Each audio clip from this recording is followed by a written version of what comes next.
Assalamualaikum warahmatullahi wabarakatuh. Saya Dudi Indra Sumantiawan akan membawakan presentasi tugas audit sistem informasi dengan judul jurnal pembahasan evaluasi teknologi informasi menggunakan COVID-5, fokus proses DSS-02, DSS-03, dan DSS-04 dengan studi kasus di PT Garam Persero.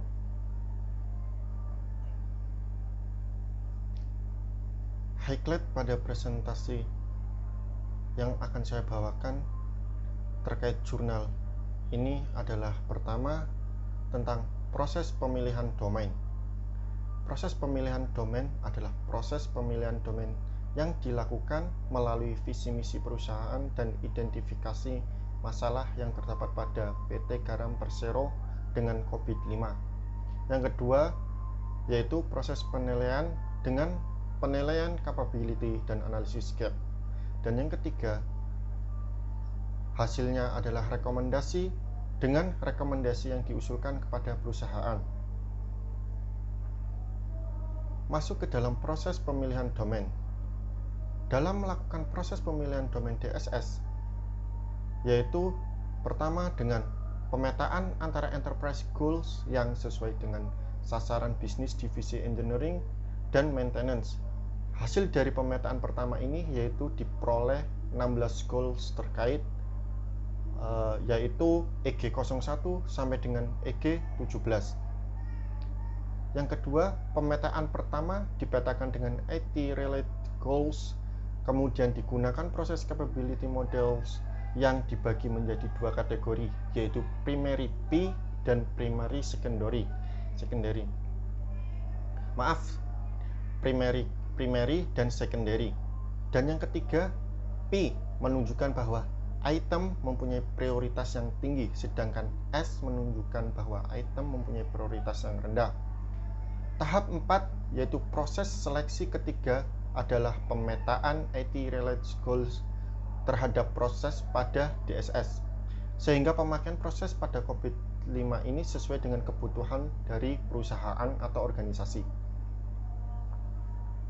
Ini adalah tabel pemetaan enterprise goals dengan IT related goals. Bisa kita lihat dengan tadi EG1 sampai dengan EG7, di mana ada simbol P sebagai primary dan S sebagai secondary. Pemetaan IT related goals dengan proses DSS ini tabel secara umumnya, karena di dalam jurnal tidak dijelaskan secara umum proses pemilihan DSS sebagai domain. Kemudian setelah kita lihat pada tabel ini, kemudian digunakan proses capability model yang dibagi menjadi dua kategori, yaitu primary yang tadi dengan simbol P dan secondary dengan simbol S. P menunjukkan bahwa item mempunyai prioritas yang tinggi, sedangkan S menunjukkan bahwa item mempunyai prioritas yang rendah. Selanjutnya, semua proses pada domain DSS digunakan sebagai ruang lingkup proses audit teknologi informasi pada divisi engineering dan maintenance. Selanjutnya adalah proses penilaian domain dengan RACI chart. Baik, kita lihat di sini itu ada manajemen praktek dengan penilaian RACI chart DSS02 Head IT Operation Service Manager.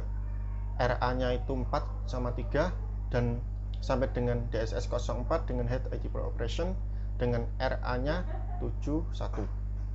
Hasil dari pemetaan RACI chart pada proses subdomain DSS02, DSS03, dan DSS04 yang kita bisa lihat dari tabel di samping. Kemudian dari tabel operasi dan service manager yang memiliki nilai responsibility dan equitable untuk jadi responden. Kemudian selanjutnya adalah proses penilaian hasil temuan observasi. Hasil temuan observasi diperoleh dari kuesioner, lembar bukti, checklist yang telah dilakukan pada proses subdomain DSS02, DSS03, dan DSS04.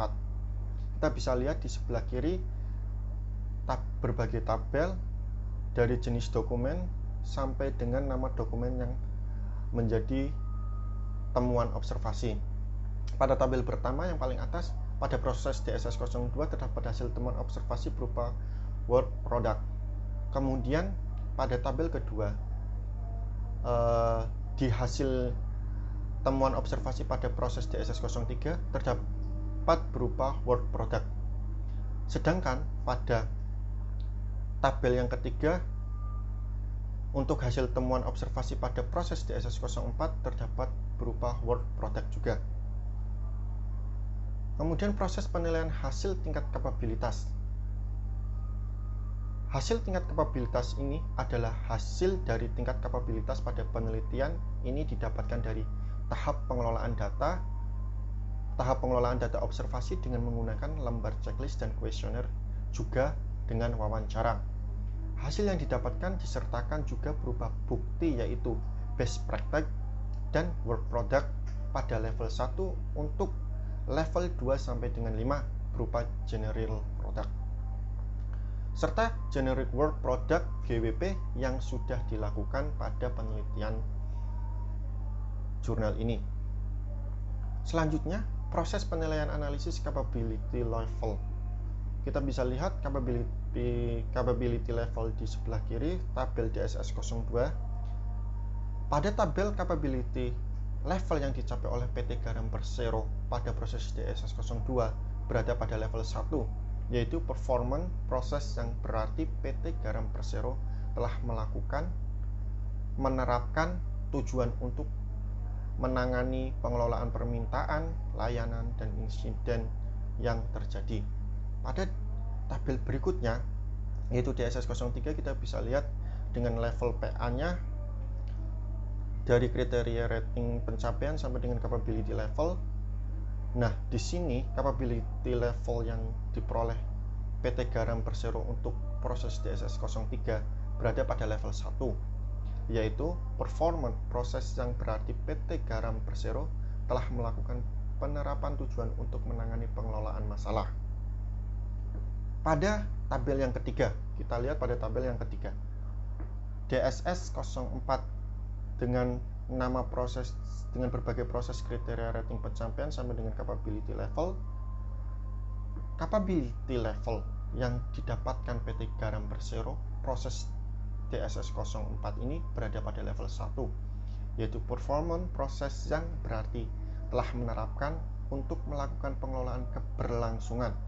Namun, dari ketiga proses belum mencapai rating full active, yang artinya barang bukti belum memenuhi keseluruhan indikator yang telah ditetapkan pada buku panduan COVID-5. Ini adalah proses analisis gap.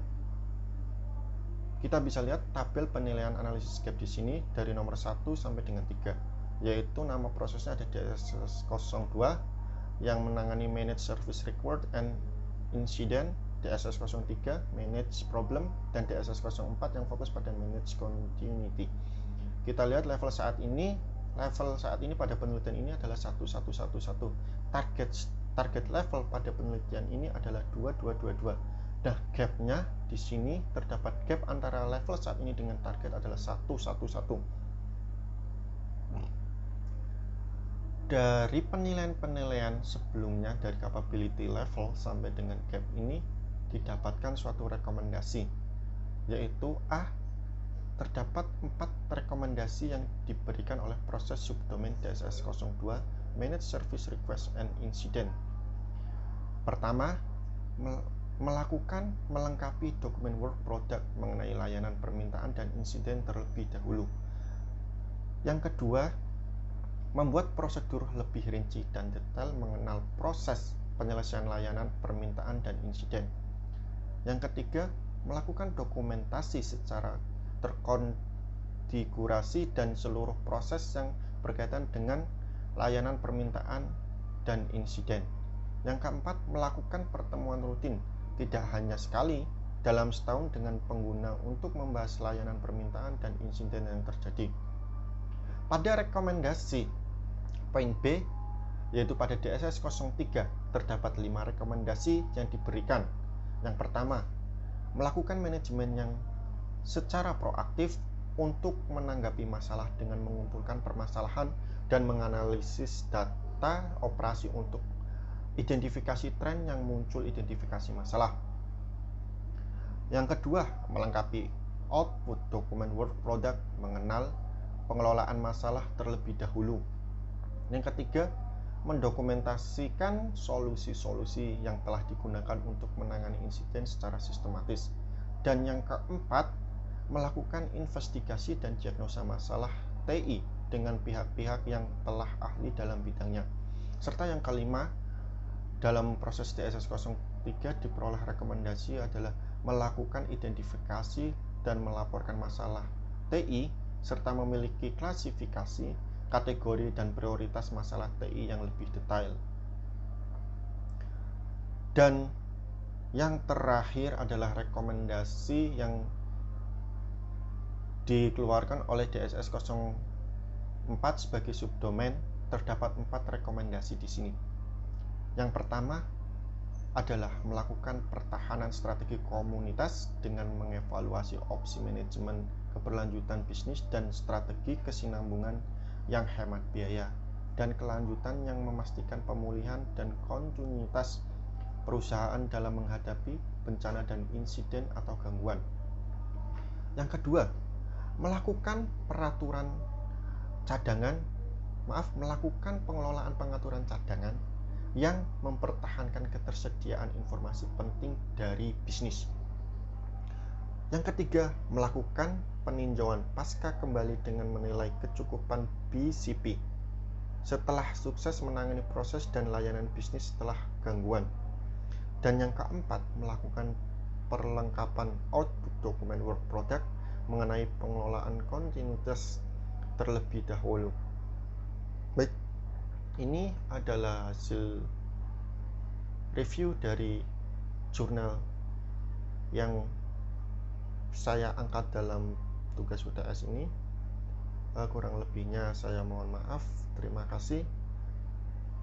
Saya Dodi Indra Sumantiawan, mahasiswa Magister Sistem Informasi tahun 2019.